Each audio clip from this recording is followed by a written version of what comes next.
Hello. This week's Torah portion is Emor in the book of Leviticus. Buried in the middle of ancient rules of priestly purity and details of Jewish holy days, of lighting the tabernacle and punishing blasphemers, is a short injunction known by just about everybody in the world, Jewish or not, religious or not. Sheber tachat sheber, ayin tachat ayin, shen tachat shen, ka'asher yitem mum ba'adam ken yinaten bo. Translation: a fracture for a fracture, an eye for an eye, a tooth for a tooth. Just as he inflicted an injury upon a person, so it shall be given to him. This injunction was also previously found in Exodus. You shall give life for life, eye for eye, tooth for tooth, hand for hand, foot for foot, burning for burning, wound for wound, stripe for stripe. It will be repeated yet again in Deuteronomy. And you shall have no pity, life for life, eye for eye, tooth for tooth, hand for hand, foot for foot. Over the centuries, anti-Semites, critics of Jews and Israel, and plain misinformed people have had a field day talking about our cruelty, our lack of compassion, our lust for revenge, allegedly embodied in that law. Indeed, it seems to say, if someone puts out your eye, go ahead and put out his eye. Give him a dose of his own medicine. Even the Pope accused Jews of applying this injunction literally in a 1980 encyclical. There's only one problem with this criticism. There is no record of Judaism ever sanctioning doing this. In fact, if we Jews wasted time hating those who have wronged us in the past and sought retaliation in kind, we would not have time for anything else, and could not have contributed to the betterment of humankind as much as we have. As is well known, hate eventually destroys the haters. Yet the meaning of the text seems plain enough. Do unto others as they did unto you. But the rabbis did not interpret it that way. The oral law says that the injunction refers exclusively to financial compensation. Its purpose is to set a limit to it. Do not ask for more than the value of an eye for the loss of an eye. The penalty must be proportional to the offense, not higher than the offense. The arguments are quite clever. Rather than paraphrase, let's hear directly what the Mishnah says. The Mishnah is the oral law, which our tradition says was revealed to Moses at the same time as the written law, the Torah. Here's the Mishnah in Tractate Bava Kama. One who injures another becomes liable for 5 things: damages, pain, medical expenses, incapacitation, and mental anguish. Damages. If he put out his eye, cut off his arm, or broke his leg, the injured person is considered as if he were a slave being sold in the marketplace, and one must calculate how much he was worth before the injury and how much he is worth after the injury. The difference is the damages to be paid. Pain. One must calculate how much a man of equal standing would require to be paid to undergo such pain. Medical expenses. If he has struck another, he is under obligation to pay medical expenses.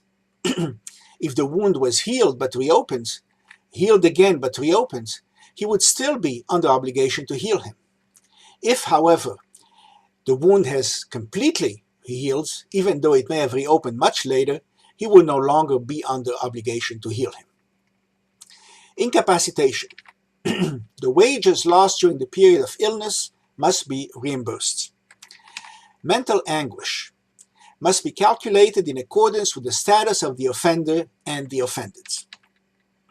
The Gemara, which follows this Mishnah in the Talmud, launches into a long discussion of how the interpretation actually follows logically from the Torah injunction, an eye for an eye. Why pay compensation? The Talmud asks. Does the Torah not say an eye for an eye? Why not take this literally? If he put out his eye, the offender's eye should be put out. Or if he cut off his arm, the offender's arm should be cut off. Or again, if he broke his leg, the offender's leg should be broken. Let this not enter your minds. Excuse me. Here's why. It says in Leviticus, he who kills a beast shall make it goods, beast for beast. All agree that beast for beast means monetary compensation. So it is for eye for eye. It says in Numbers, you shall not take monetary compensation from a murderer, he must be put to death. This implies that it is only from a murderer that you may not take compensation, whereas you may take compensation for other offenses, such as loss of body parts. Rabbi Doshtai ben Yehuda says, it does not mean actual retaliation, because if the eye of one was big and the eye of the other small, one weak and one strong, they would not be equivalent. And the Torah says in Leviticus, you shall have only one standard of law, for you, for your countrymen, and for the stranger. Justice must be applied evenly. So monetary compensation is implied. Money is the great equalizer. Rabbi Shimon Bar Yochai says, eye for eye means monetary compensation. If it really meant retaliation, what would you do if a blind man put out the eye of another man? Or if a person missing both hands cut off the hand of another? Or if a person missing both legs broke the leg of another? You could not physically retaliate in kind.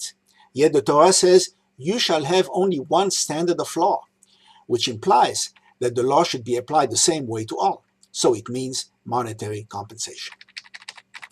The school of Rabbi Ishmael taught, the Torah says in Leviticus, just as he inflicted an injury upon a person, so shall it be given to him. The word given can apply only to monetary compensation. The school of Rabbi Hiya taught, the Torah says in Deuteronomy, hand for hand, meaning something that is given from hand to hand, that is, money. Abaye said in the name of the school of Hezekiah, it says in Exodus, life for life, eye for eye. It does not say life and eye for eye. If one retaliated in kind, it could happen that the offender would die while he is being blinded. This would be unfair and cannot be predicted or prevented. So monetary compensation is meant. Rabbi Zebid said in the name of Rabbah, it says in Exodus, wound for wound. If retaliation were meant, a person who is delicate would suffer more pain than a person who is not delicate. This would be unfair. So monetary compensation is meant.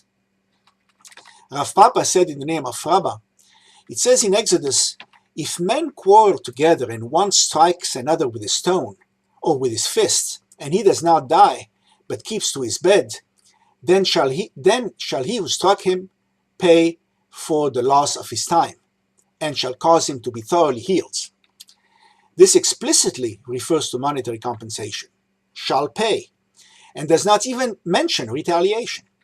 Further, there are people whose flesh heals fast, and others whose flesh does not heal fast.